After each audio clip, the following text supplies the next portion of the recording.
नमस्कार दोस्तों, आज की कहानी का शीर्षक है देव कन्या। एक था राजा, उसके 7 बेटे थे। बड़े 6 बेटों को उसने 6 राज्यों के सामंत के रूप में नियुक्त किया था।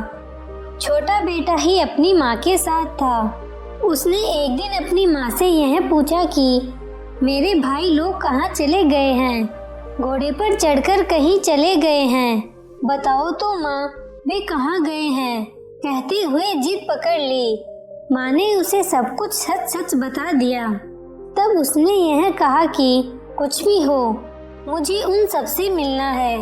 वह घोड़े पर चढ़ा और उस दिशा में चल दिया। छोटा इस तरह अपने भाइयों से मिलने निकला और उधर से ये हुआ कि सभी भाई घर लौट रहे थे। रास्ते में इन सबकी आपस में भेंट हो गई। छोटे भाई ने उन लोगों को वापस चलने पर जोर दिया। कहा, मैं तुम लोगों का राज्य देखने आ रहा हूँ, तुम लोग वापस चलो। फिर वे लोग क्या करते, वापस चल पड़े। रास्ते में एक मंदिर मिला। वहाँ पर 7 देव कन्याएं 7 राजमहल बनाकर रह रही थी। उन कन्याओं का यह स्वभाव था कि वहाँ जो भी आता उसे उन्हें अपने यहाँ रखकर 3 महीनों तक खूब अच्छी देखभाल करती। 3 महीने पूरा होते ही उनकी काली माँ को बलि दे देती। यह छोटा भाई अपने सभी भाइयों को ऐसी जगह लेकर गया। बड़े भाई अपनी माँ से जल्द मिलना चाहते थे, इसलिए उन लोगों ने छोटे से कहा, हम लोग मंदिर देख चुके, अब वापस चलेंगे। घर में माँ घबराती रहेगी। छोटे में अनुभव की कमी थी, विवेक भी नहीं था। वह तुरंत लौटने को तैयार न हुआ। कहने लगा, हमें मंदिर को ठीक से देखना है भैया, अभी रुक जाओ। फिर मंदिर में वे 7 देव कन्याएं भी आ गई। इन लोगों के बारे में सारी जानकारी लेकर इन्हें घोड़ों से नीचे उतरवा लिया। 7 लोगों के घोड़ों को पत्थर बना दिया। 7 देव कन्याओं ने इन 7 राजकुमारों को आपस में बांट लिया।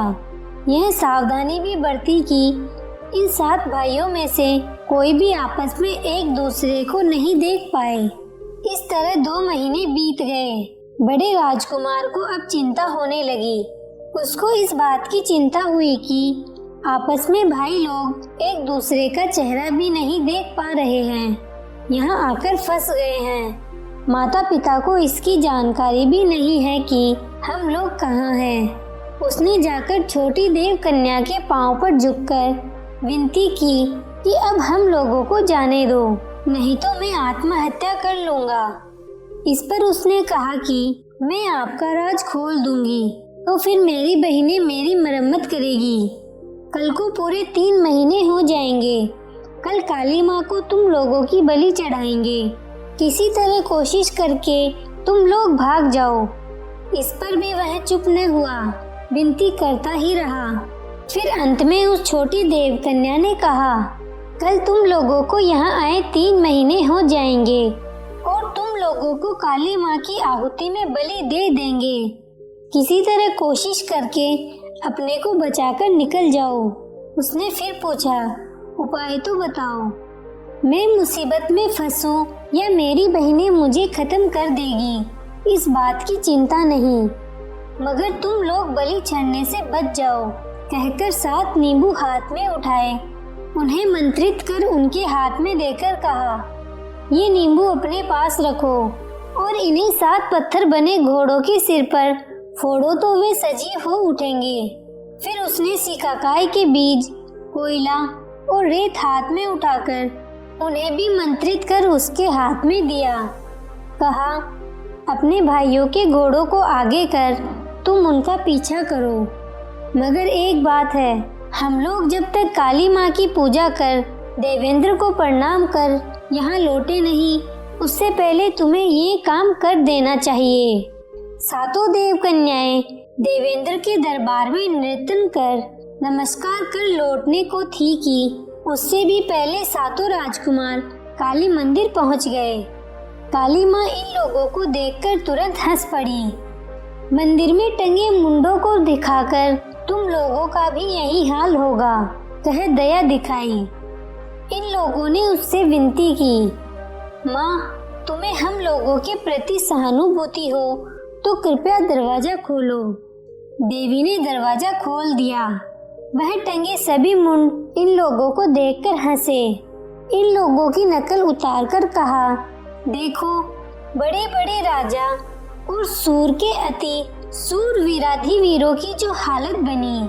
तैयार रहो, तुम लोगों का भी यही हाल होगा। सातों राजकुमारों ने काली माँ को प्रणाम अर्पित किया। फिर घोड़ों पर नींबू फोड़े। घोड़े फिर से प्राणवान बने। सातों घोड़ों पर चढ़े और तेजी से निकल पड़े। सातों देव कन्याएं लौटी। देखा कि राजकुमार तो निकल गए हैं। वे कहाँ हिम्मत हारने वाली थी। राजकुमारों का पीछा किया। वे अदृश्य होकर माया अपनाकर जा रही थी, इसलिए 6 बड़े राजकुमार उन्हें दिखाई नहीं दे पा रहे थे। छोटे वाले को मात्र वे देख रही थी। छोटी देव कन्या ने छोटे से कहा था कि आगे बढ़ते समय सिकाकाई के बीज पीछे की तरफ फेंकते जाना। वह उसी अनुसार बीज फेंकता आगे बढ़ रहा था। सड़क पर सिकाकाई के कांटे पड़े थे। देव कन्याओं की साड़ियों में वे उलझ गए, मगर किसी तरह वे उन्हें छुड़ाकर आगे बढ़ी। राजकुमार ने कोयला फेंका। आकाश तक कोयले से आग निकल फैली। वे उन्हें भी लांघकर आगे बढ़ गई। फिर अंत में उनको देखकर वह भी घबरा गया। उस हड़बड़ाहट में उसने रेत को पीछे की तरफ फेंकना भूलकर आगे को फेंक दिया। तब वहां पर एक नदी फैल गई। 6 भाई लोग नदी के इस पार ही रह गए। यह छोटे वाला ही नदी के उस पार जा पाया। सातों देव कन्याओं ने आकर इसे पकड़ा। यह सोचकर सातों को भगा लाने का दोषी यही है। उसको पकड़कर उसका सिर काट डाला। हाथ पांव कुछ भी सुरक्षित नहीं रहा। सबको काट गिद्धों को उसका मांस खिलाती गई। अपनी बड़ी बहनों के आगे की तरफ बढ़ते समय छोटी देव कन्या छोटे राजकुमार के मांस के टुकड़ों को जमाकर अपने आंचल में छिपाती रही। महल लौटकर उसने उन सारे टुकड़ों को क्रम से जोड़ा। अब वह अपने आप को नहीं रोक सकी। बिलखकर रोने लगी। रात के 12 बज गए। पार्वती परमेश्वर आकाश के मार्ग से विहार करते जा रहे थे। पार्वती ने इस कन्या का रोना सुना। आखिर वे भी तो एक महिला थी। उसे इस पर दया हो आई। उसके पास पहुंचकर उसकी ठुड्डी पर हथेली रख पूछा, तुम कौन हो बेटी? तुम पर कौन सी विपदा आई है? बता। तब देव कन्या ने पार्वती के आगे अपना दुखड़ा सुनाया। पूछा, इसे प्राण देने वाले परमात्मा कौन है? पार्वती जी परमेश्वर के पास उसे ले आई और विनती कर देवकन्या की मांग पूरी करने को कहा। परमेश्वर ने उसे फिर से जीवन दान दिया और अपने रथ पर चढ़कर कैलाश लोक चले गए। छोटे राजकुमार को अब छोटी देवकन्या पर अपार प्रेम बना। उसने कहा, तुमने मुझे प्राणदान दिया, अब मैं तुम्हें छोड़कर अलग नहीं रह सकता। मेरी सारी संपदा तुम ही हो। छोटे राजकुमार की ये बातें सुनकर छोटी देवकन्या को अपनी बड़ी बहनों की कल्पना कर बहुत डर लगा। तब भी कुछ समय के लिए उसकी आंख बचाकर उसकी देखभाल की, यहाँ तक कि देवेंद्र के यहाँ भी नहीं गई। तब देवेंद्र ने 6 कन्याओं से पूछा, माणिक्य नाम की मेरी छोटी बेटी कहाँ गई? आजकल वह क्यों नहीं आ रही है? बात छोटी को सुनाई दी तो वह सावधान होकर जल क्रीड़ा कर सबसे अंत में राजा के पास पहुंची। इस पर देवेंद्र को बड़ी देव कन्याओं पर गुस्सा आया।